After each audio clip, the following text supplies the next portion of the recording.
সেটা হলো যে আমরা তা'লিমুন নিজাম, তা'লিমুল ওয়াক্ত, অর্থাৎ সময়কে মূল্য দেওয়া শিখেছি। আমরা বসে থাকি 6টা 21 কখন বাজবে, এরপরে পানি নেবো, খেজুর নেবো, খানা সব রেডি, কিন্তু টাইমের জন্য অপেক্ষা করি।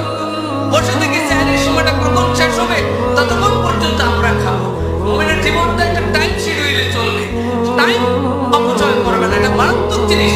আমাদের দেশে আমরা সময়কে অনেক বেশি অপচয় করি। সারা দুনিয়ায় এত সময় অপচয় কেউ করে না। দুনিয়ার মানুষের যতটুকু খবর আমরা জানি, আমাদের অফিস শুরু হয় 9টায়, যাবে কয়টায়? 9টার অফিস যায় পরে, আগে 9টার আগে যাবে। আমরা যতটুকু শুনেছি বিদেশ